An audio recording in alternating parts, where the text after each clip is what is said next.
right, welcome to Inside Prediction Markets. We're starting with the three big stories we saw in prediction markets this week. My first story was the Polymarket on MicroStrategy to sell Bitcoin before May 31st. So, for those of you who don't know, MicroStrategy, owned by Michael Saylor, a business that exists kind of purely to own Bitcoin, uh, publicly disclosed on June 1st that they had sold a few $1 million in Bitcoin. And there was an active poly market for whether or not they would sell by May 31st. So the transactions happened by May 31st, but the reporting didn't happen until the month was over. So this market went through multiple rounds of dispute, proposed resolutions.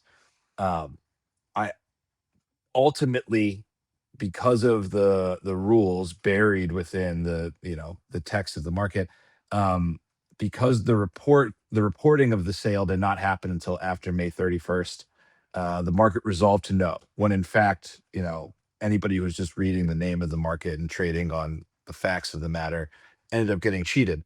So this has caused a lot of controversy. Some people point to the UMA, which we've talked about before, which is a body that has voting power on this, as being the source of the problem.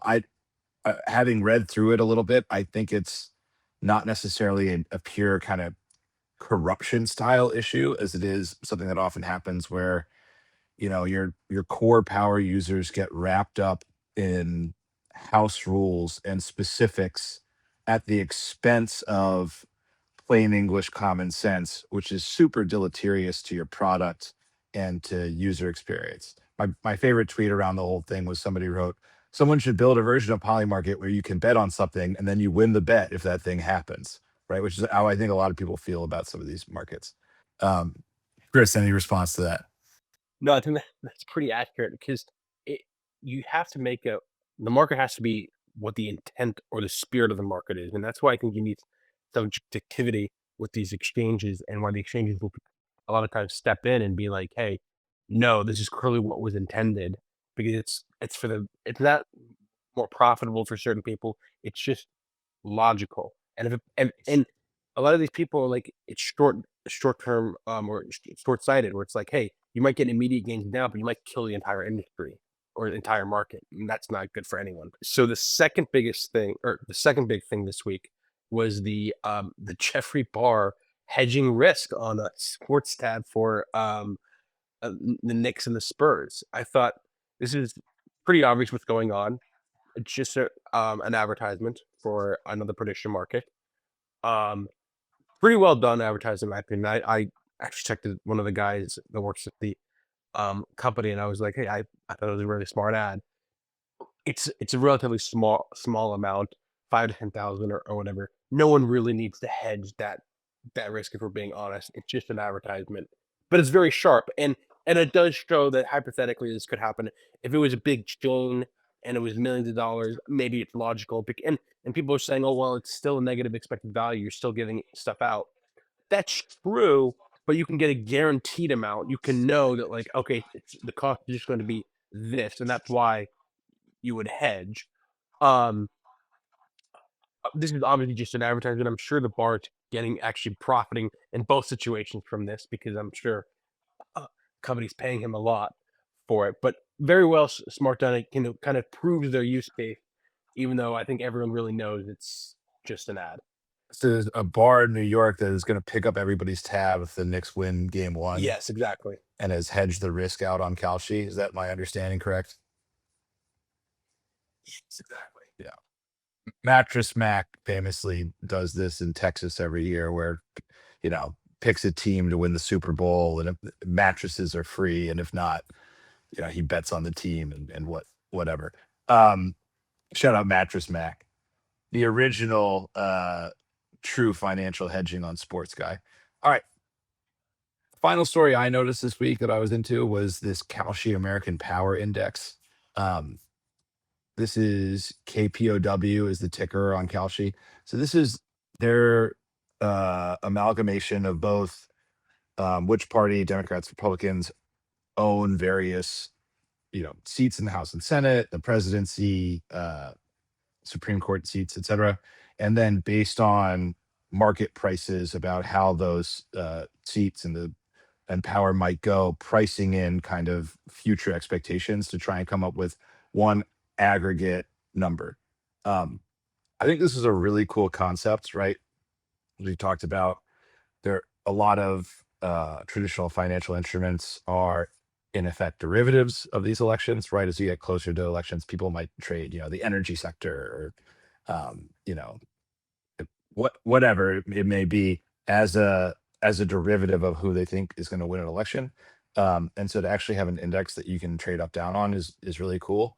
I haven't really dug into the specifics of it yet, and that'll be where it's interesting, especially because there's a company called Mojo, which has pivoted to being a service provider, but originally had a consumer business to kind of let you trade players like they were stocks.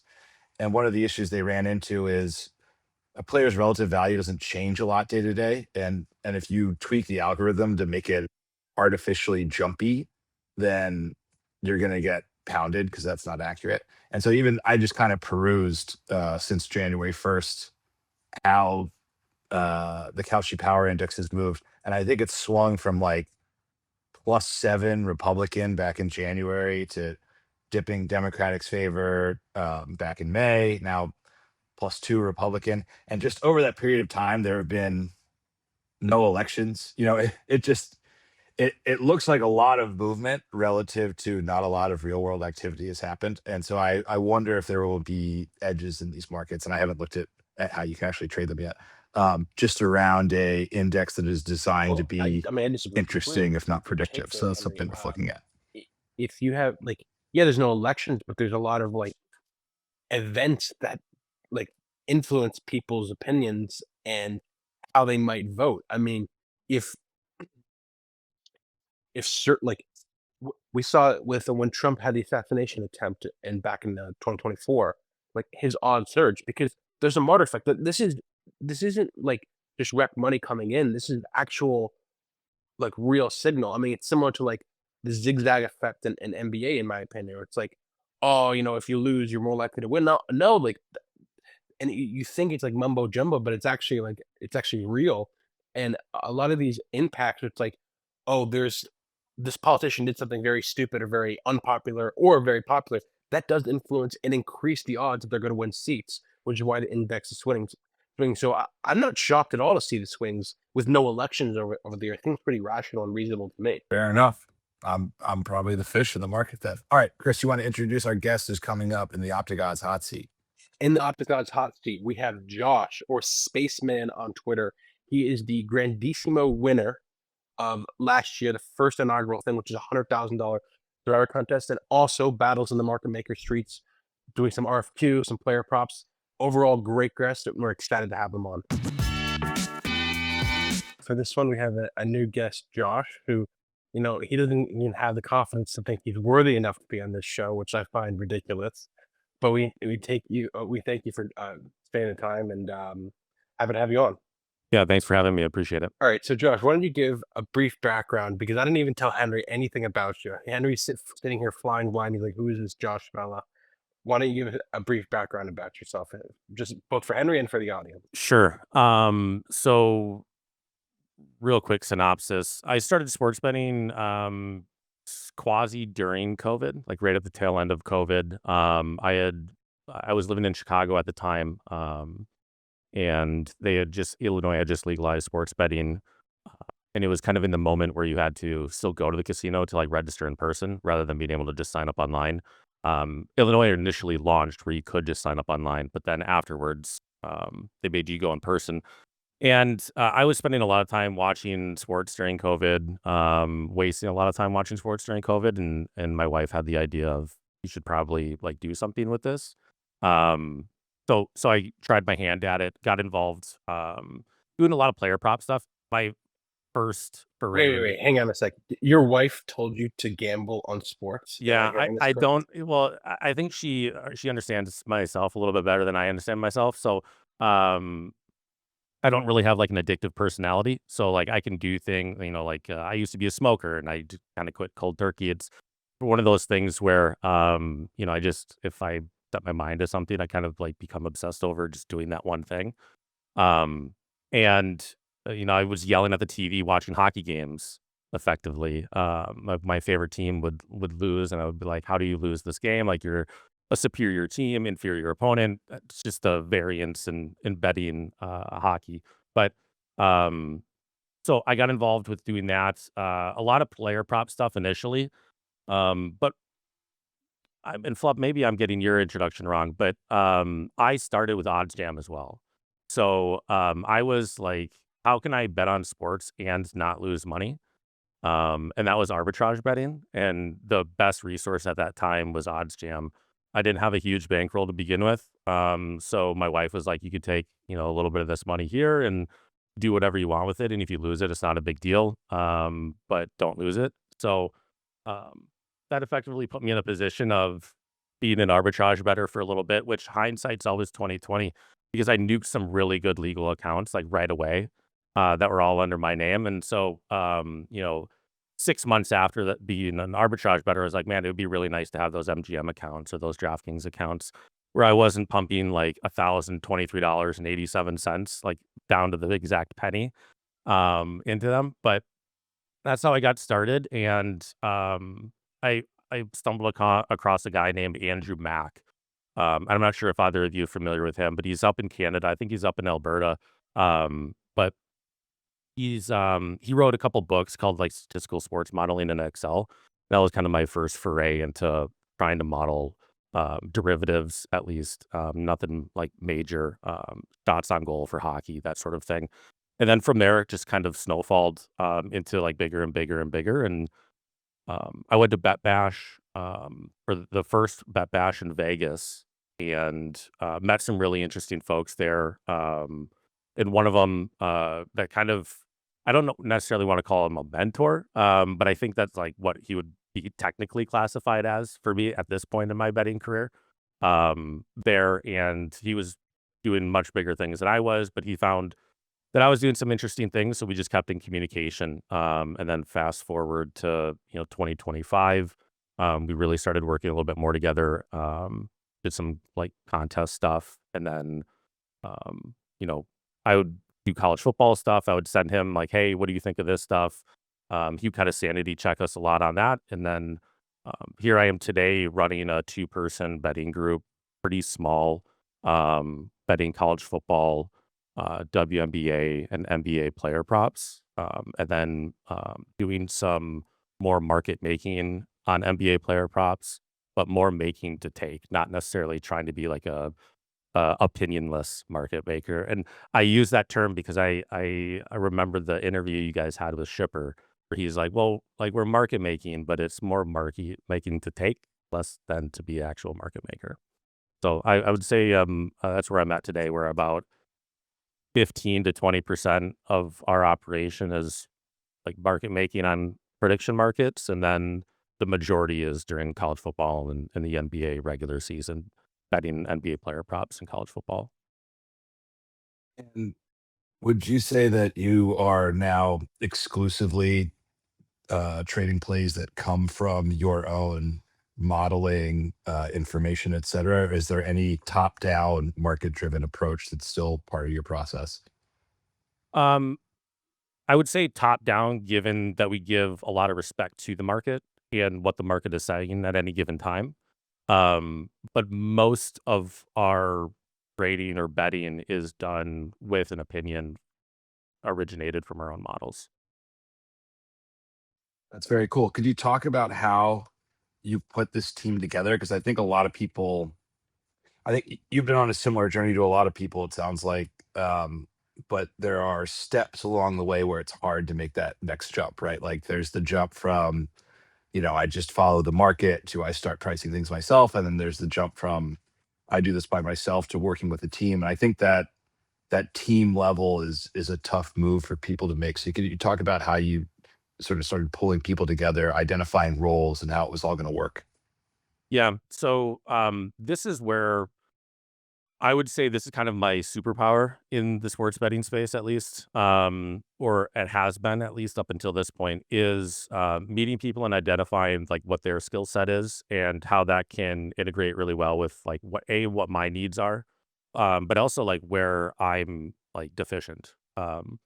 like I'm not like some whiz kid, like computer genius, and I can't build like the most robust models but I know where to go for like data pipelines and stuff like that. And I conceptually I understand, like the process of building models but it's the actual like nitty gritty details of putting all that together, integrating different systems together. And so, um, you know, one of the I met my current partner at BetBash last year, actually, during the networking thing, and not to like pump the networking sessions at BetBash or anything like that, but I feel like most people go to a conference like that, and it's a very me kind of environment where they're always looking to increase their earn. They're not necessarily like listening to what other people are saying.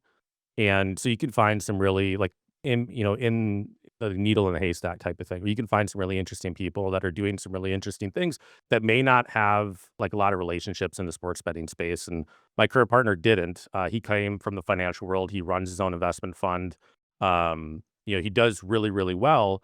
And he was making models in a handful of different sports. And so, he was the last person I talked to, and nobody you talk with 10, 15 people at this networking event, at BetBash, and nobody ended up reaching out to him afterwards. And so we just kept talking and talking, and, like, what he loves doing is, like, the nitty-gritty, like, all the things that I hate doing, all the things that are, like the menial tasks of, like, or administrative tasks of like managing a book or like building like micro models to understand like why this specific thing keeps occurring here and there. And those are the little things that like I just don't want to have to spend time on.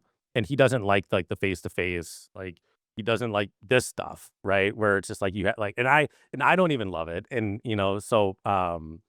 it just ended up working out really, really well. And the benefit, I think, to that was, we had, like maybe this is, like, bad too, but we had, like, success, like, immediate. Like, the things that we were doing returned really, really quickly. Like, the first contest we entered, together and, like, some of the things we were doing there, I think contributed to a lot to our success, but um, I think the biggest thing for me is just understanding the skill set that other people have and leveraging that in a way that benefits them and myself. And how can that be like a fruitful relationship going forward? Making sure that no one party is being too greedy along the way as well. So, Josh, I know you told me that you were doing some RFQ stuff. Yeah. I'm curious because you said you were doing a lot of making to take, but with our like, I'm guessing that a lot of the RFQ fills are not all stuff that you originate yourself, and there's some. Are you taking from the market there? If you want to talk about like what similar to what your process is, I know you said it's also died down a little bit, but I'm just Yeah. curious. So the short answer is yes, we're more so taking from the market a lot more when we're doing RFQs. Like we have like minimum like thresholds, of course, whenever like are submitting a quote. But I would say that that was more of an experiment than it was like a goal for us to do. Everybody that we had talked to, people that we thought were, not as good as like us as originators in a specific, thing, we would hear like they're killing it in RFQs, like it's free taking money from babies type of thing. And it was free money. And so we're like, well, if these people are doing it, how come we're not at least attempting to do this? Um, so we built out like an RFQ system and that's grown. The one thing that I think people don't talk about enough is like we don't have infinite resources. And so like the time and the money that we spend has to be really intentional in what we're doing. And so when we built out like being able to fill quotes, I mean, just being able to submit or fill a quote at a somewhat decent price relative to whoever else is submitting like the quotes or filling requests is really, really difficult because we don't have like all the technological resources that bigger firms do or bigger groups do. So yeah, and part of that too was like, what is it like being a book? Like this is a legal way for us to kind of like book action, if you will. What is that like? It seems so good on this side of the counter, being able to like see what these holds on parlays are. maybe we can like dip our toes in that a little bit. So that was mainly the mission there. So you said something interesting there with being intentional with how you spend your resources. How do you think about making immediate and grabbing the low hanging fruit, but also spending time to pass on those opportunities, but build the infrastructure to be something long term? Because it's something that we're thinking about constant trade offs, where it's just like, do you grab the low hanging fruit, or do you pass on that free money and build something up that's more sustainable long term? Yeah, I think that's so that's a good question. I don't know a good answer, to be quite honest. I think we're still figuring that out ourselves. But what I've realized is, if you pass on an opportunity, it depends on who you're competing with. I think a lot actually. And when you're in the prediction market space, I think that's really difficult because a lot of times you don't know who you're competing against. There's that veil that you're kind of behind, and other people are behind. And I think it's even become a little bit more difficult now to understand who you're competing against. But you could try figuring out like and build profiles on when flow is coming in and who that might be and why that flow might be coming in. But then you're getting into the area of you're very much putting yourself on the same, or at least on the same playing field as larger market makers, because they have better systems to do all of that, right? And things are a lot more automated. Um, I would say that, you know, yeah, I don't have a good answer for you, to be quite honest. I don't know, because a lot of it is we're still figuring it out ourselves, just being a two-person operation. You said it's becoming harder to identify who your counterparty is. What do you mean by that? Well, I think for us at least, it's people are being a lot more. Okay, so here's another intentional thing. People are being a lot more intentional with like um, submitting toxic order flow on places like Kalshi. I'll just use Kalshi as an example. That's pretty much the only place we're doing market making. But um, you know, you get people who are trying to take shots in really, really creative ways. And you're trying to understand like where is it come. So like Kalshi, for example, now allows you to kind of hide your creator ID. When previously like that sort of thing was just naturally public. And I know that caused a little bit of a ruckus in the prediction market streets for a little bit. But um I just think that the way that flow comes into a place like Kalshi or even Polymarket these days is much more difficult to identify like why this action is coming in and when it's coming in. Because sometimes you'll see like really large orders come in and there's like absolutely no news whatsoever that would indicate as to why it's coming in. It's pretty basic response, but like that's just in my head, it No, makes a lot of sense. I knew I was butting up against the edge of asking you to reveal an edge, but I still like to ask questions like that anyways. So one of the things, and I think we're really good at building profiles on like who our competitors are. And I think this stems from like some of the contest stuff that we did. I think one of the big reasons that we did so well in like NFL Survivor last year was because we were able to build like profiles on who we were competing against. And I think we did like we set up a system that I think was just better than what other people had, and so we were able to kind of do things that maybe weren't the most EV play in that moment, but like we sort of game plan things out, maybe in a different way than other people maybe expect to do that.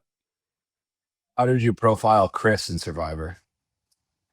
Uh, oh, well, okay. Well, I mean, I don't think it's any secret, and not to pump Chris's tires. Everybody does it enough on Twitter, but like he's obviously a smart guy, and he works with smart partners, and so for us, it was.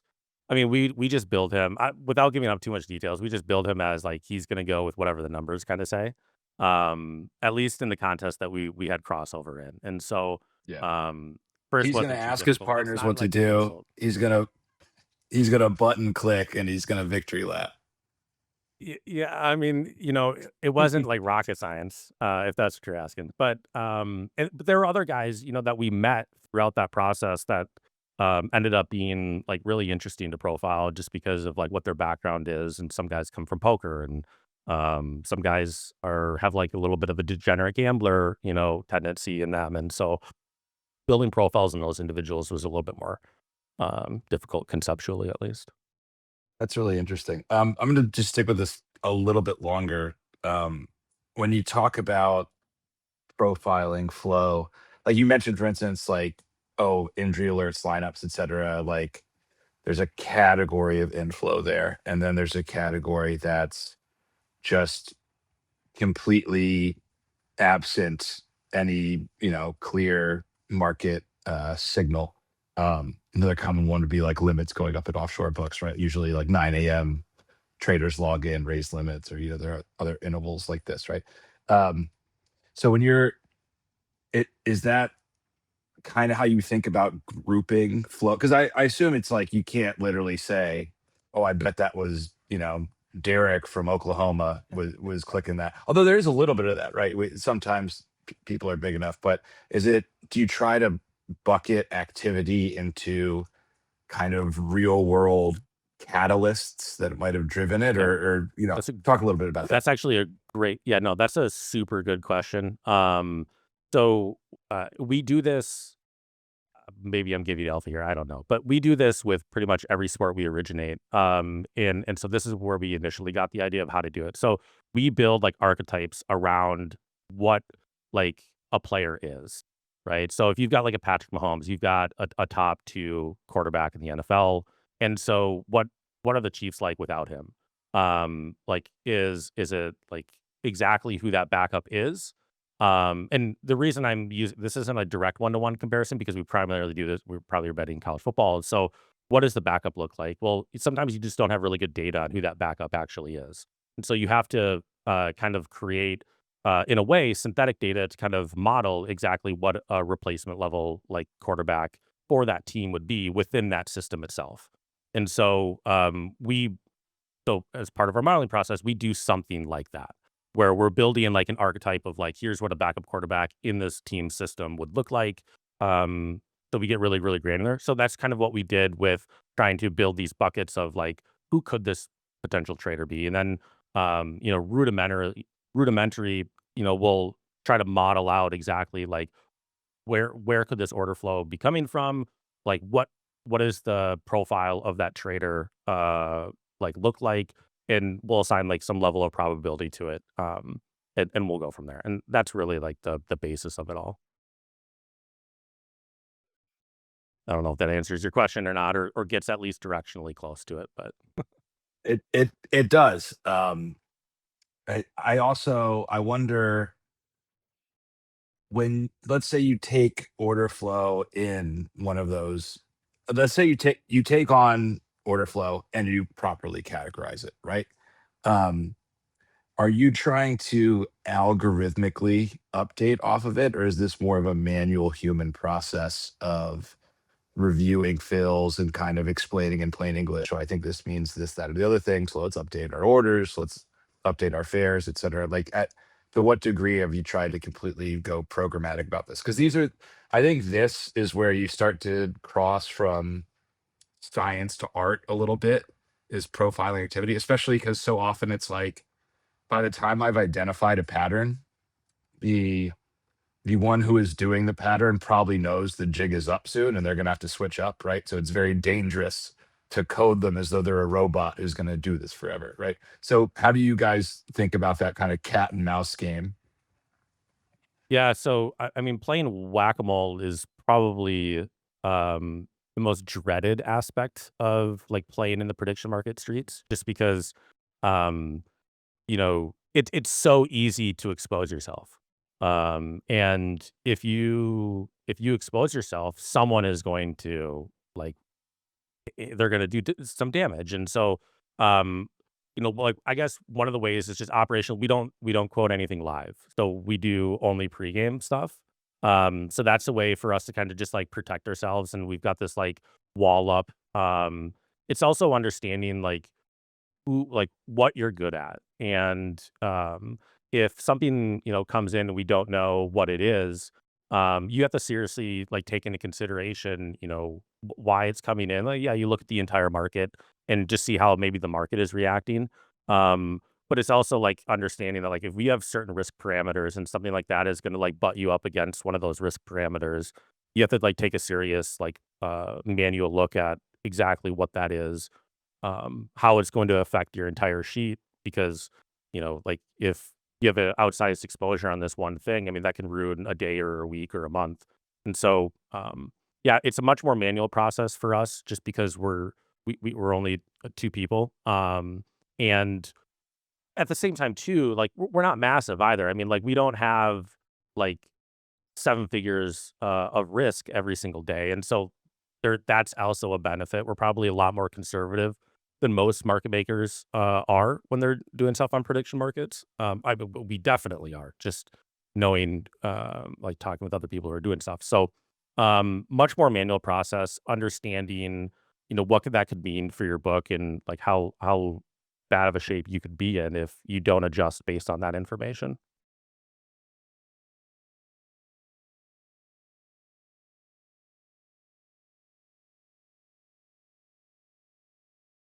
Yeah. So, I want to circle back actually to the Survivor, because that's what I like to talk about. I know Henry's like all nerd with his market making nonsense, but for those who don't know, Josh was one of the many winners of Grandissimo for this past year, which is $100,000 Survivor thing, which 100 times better than the regular Survivor. Um, but I'm curious, like, what do you think the most for that contest? What's the thing that you spend the most time on, and what do you think is the most difficult aspect of Survivor? The most fun winning money. I mean, just like I'm very process oriented. So like I say that in jest. I mean, knowing that like a decision you made and then seeing, a bunch of like highly paid athletes on the field kind of like execute on like what you thought was going to take place. That's always like a nice thing to see. I would say the most difficult is managing, depending on how big your team is, it's just like managing the opinions of others. And kind of like making sure that people understand, like, well, this is, you know, how far away from the most EV decision that we could make do we like stray? Um, when everybody expects us to do one thing, are we going to do that one thing because it's the most EV thing to do, and other people expect us to do that, or is it we're just going to kind of like flip the table here and just do something that doesn't make a whole lot of sense? Because we have like a subjective opinion, or we have information that maybe says something completely different from what the market may be understanding. And I know that sounds crazy in a market like the NFL, just because it's such an efficient market. And what information could we possibly have that is different from what everybody else has? But um, yeah, I would say like just, especially when you're risking $100,000 entry on one decision every single week. Um, it can become pretty stressful to manage the expectations of others, and making sure that like, maybe one opinion outweighs another opinion.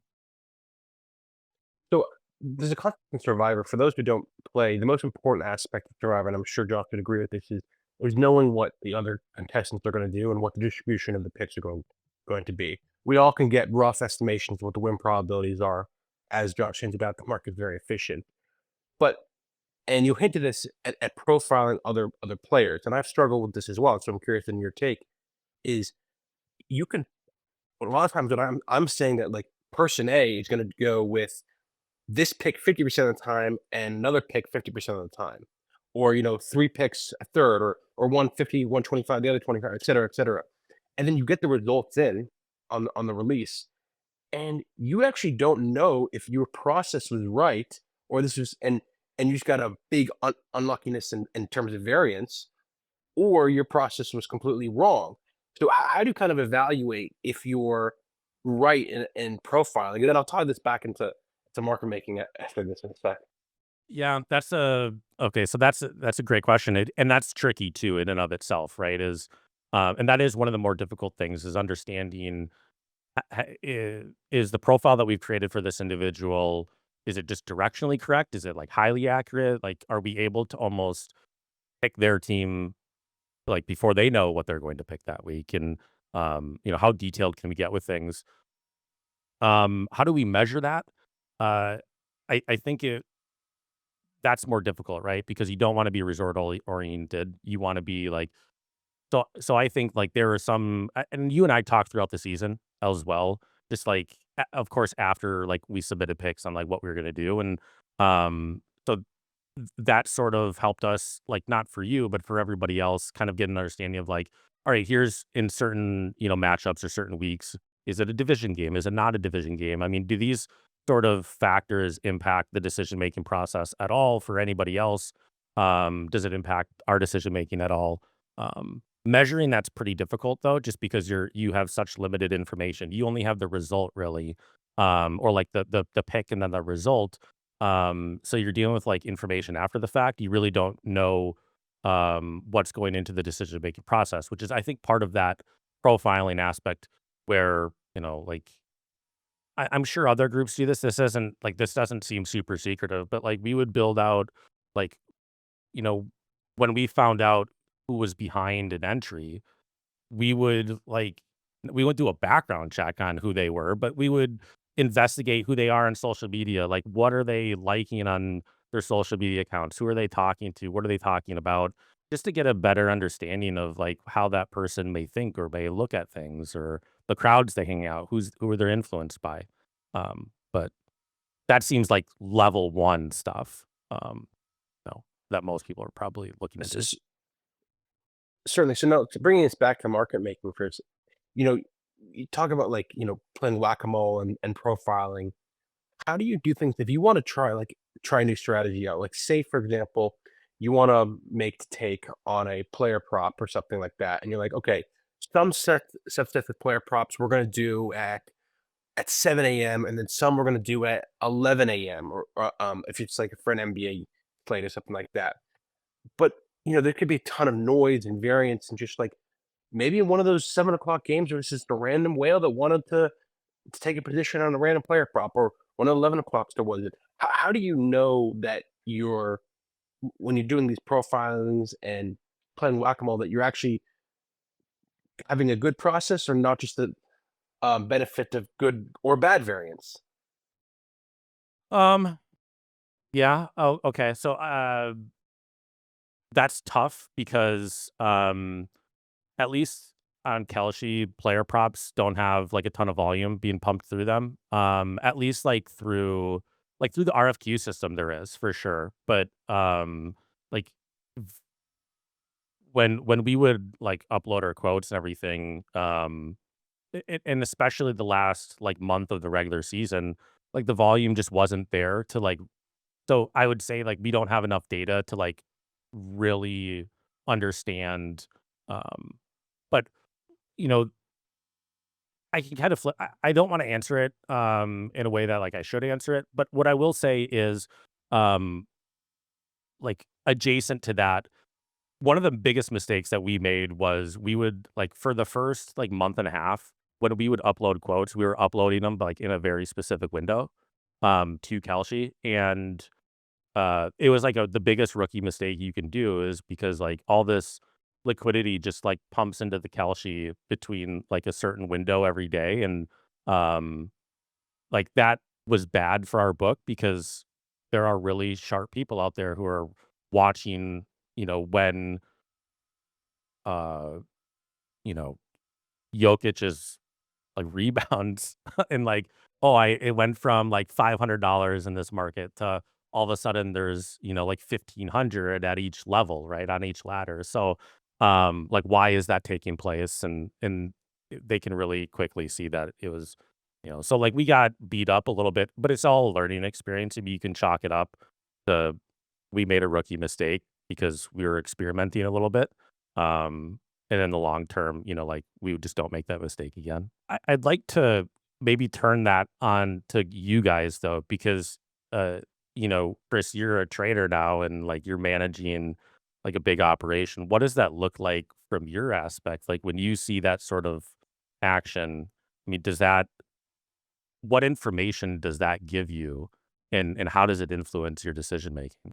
So I'm a big believer in a lot of intuition and trial and error in this. So because there's so many variables that we don't know that's going on, and I think we're never going to get sample size to actually know.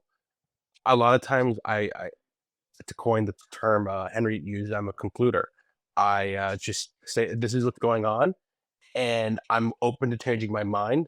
but I'm going to ride with the decision, and until I see counter evidence that I'm wrong, I'm going to stick with it, and I'm going to, you know, change our liquidity at this time. And unless you can convince me it's better for a different time, I'm not going to change my mind, because too many A/B tests can confuse me, and I want to just ride with one thing and make sure that to the best I can for the one thing, even if it's not optimal. I think a perfect solution is, or sorry, an imperfect solution executed perfectly is better than a perfect solution executed imperfectly. Scott, you mentioned if you make a mistake that you could ruin your week or your month. And we often like to ask on the show, what is the most expensive mistake you have made thus far in prediction markets?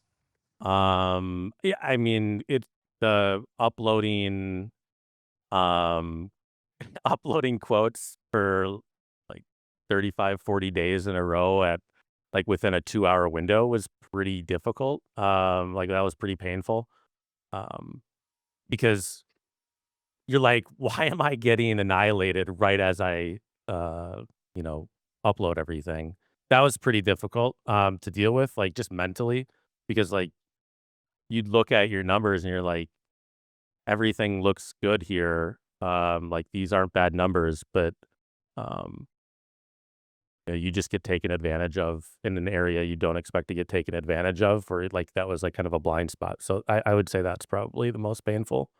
Um, Yeah. that or like going outside like and trying to like play in a area where you're just not familiar with. I mean, Kalshi is so vast, right? Outside of sports, there's so much more that's really enticing. Um, you can get involved in like politics, you can get involved in like mention markets and stuff like that. Like I've dusted off like a car, or two on mention markets because I'm an idiot and don't read the rules or something like that. Or this is what Kalshi says, I'm an idiot and I don't read the rules. But my opinion on that is a little bit different. But um, like where you find success in like betting in political markets, you give a ton of that back in like the mention markets, if you will. Oh. What was your worst mention loss? It was like a Bernie Sanders mention market where he's on his like Fight the Oligarchy tour, and he was in, I think, North Carolina. You know about this one? No, Um, I try to stay out of politics, so when I hear about what these guys do all day, it's hard not to laugh. The Fight the there was Oligarchy tour. Yeah, go on. Yeah, the Fight the Oligarchy tour, which I mean, he's been fighting that for like 40 years. So like God bless him. But it's one of those things where so he had the rally. It was in North Carolina. It was at some like theater in North Carolina. And it wasn't like officially televised, right? Like there are reporters there. There are people in the crowd who live streamed the event. Like there are videos, the official venue, all that fun stuff. Like Right, right. there's video and transcript of Bernie Sanders saying these things in the moment that like the event was taking place, and um, the event got delayed. And I think this is the problem with Kalshi is they hire like these surf instructors to kind of like run and create mention markets on their platform, and then what they end up doing is they end up like consulting all of the people who play like in the mention market arena only and get all their ideas from that, and I think influence kind of like how they decide those mention markets a little bit as well. So I get shafted on that, but whatever. It's only money. But what about you, Henry? Like, what's the worst thing? I actually, um, someone told me, and I can't remember who told me, but I was supposed to let you know that the biggest rort ever on prediction market was the Trump 2024 election. Trump over Kamala. I mean, that was like a foregone conclusion, I felt. Oh yeah. Who told you to say that? I don't know, A some little close pervert. friend of ours, I'm sure. Um, I want to hear your take, Josh. I mean, it was the most obvious thing in the world. I just okay, so like I've grown up in the Midwest my entire life, and I think I told Flup this the other day is um I have a really good pulse on who like Midwesterners are and kind of like how they think. And when Ann Seltzer's Iowa poll came out, the weekend before the election, Trump was trading at like 46%, 47%, like somewhere around there. Um, and like she predicted that he would lose Iowa, but like I don't know, like it was like some crazy number, but I think it ended up being like she was wrong by like her error margin was like 16 points. Um, and it just reminded me when that model came out, it reminded me of a poll she did with the Iowa governor race, I think back in 2018. And so I just looked at like crosstabs of that and compared the crosstabs of her Trump poll. And it's just like there's a striking similarity. And I don't know how wrong she was on the Kim Reynolds governor election, but it was like a very similar, Democrat prediction, Republican win, but like a pretty decent margin. But um yeah, that was We interesting. should have talked to more salt of the earth, Midwestern tapped in analysts like yourself, Josh. I think we are over here in our New York ivory tower, huffing our own farts and supporting Democrats at every opportunity we get. I have opinions that I, express too strongly sometimes, but to each their own. But I don't hold it against you guys. So is this the only political bet that you've made? Because like I hear a lot of people, and a lot of sharp testers I'm in a lot of these groups are like, oh, this is a roar, this is a roar, and it's like we don't get the sample size to ever know if it actually was a roar, or they're just like confirming their own biases. So like, how? What's your proof that this was actually a roar and this wasn't just like you getting lucky in one time? Sure. Yeah. I mean, you could probably chalk it up to luck because like the sample size is very low, and so there is like a substantial amount of variance involved. But it's uh, like I've lived in Democrat cities my entire life. Like I grew up in Minneapolis. I lived in Detroit. I think I told you this one. I lived in Detroit, Denver, and I'm back in Chicago now. And I've lived here during COVID, and then moved away, and then came back. So I'm surrounded by a lot of like left leaning or liberal opinions and people. And I think that's a really positive thing too, because it keeps me grounded because I do have like strong opinions on certain things. Like I'm a fiscal conservative, and I believe that the quickest way to like get yourself out of debt is to stop spending so much money. Like that seems like rule number one. But I've lived in cities my entire life where like especially now where it's just we need a new tax for this and we need a new tax for this. And so um getting out and talking to people, like being kind of a social butterfly, which I think I am, is really, really powerful because it helps keep you grounded in your opinions and kind of like how you think about things. But then also understanding like behind closed doors, what are people really thinking? And like I think that was cemented. Like that was like a really core belief of mine when the Yen Seltzer poll came out in 2024 about Iowa. It's just like this lady is supposed to be like this Iowa, like mega pollster, like just a wizard on how Iowa is going to go. And her track record was really strong, but sometimes those people are wrong, and when they're wrong, they're really, really wrong. Um, so pays to be on the other side. I think the realization moment for that actually was the trader, um, the European trader who had like millions and millions of dollars on Trump. And I think his strategy, right, was like I don't know if he hired a polling company or if it was just his strategy personally, but he would call people up and he'd ask them like, what do you think your neighbor is going to do?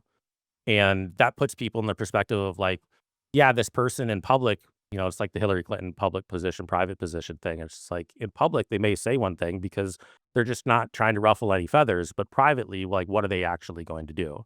And you see that phenomenon in politics a lot, right? Like you hear about, like Hillary Clinton was like campaigning in 2016 about, all these married women are going to go to the polls and like, yeah, their husband tells them to vote this, but then they're in the poll box by themselves and they're gonna vote with her type of thing. So it's just an interesting, like, dynamic to understand how all that kinda comes together. Yes. Well, I think that kind of wraps up. We've already gone pretty long here. Thanks so much, Josh, for the time. And we'll try to minimize your biggest loss. I know those could be painful, but at least you learn from. I'm glad to get some political takes in here. We don't usually get a lot of like I know. political better. Yeah, well, Thanks, hopefully, Josh. yeah, I appreciate you guys' time. Thanks for having me on.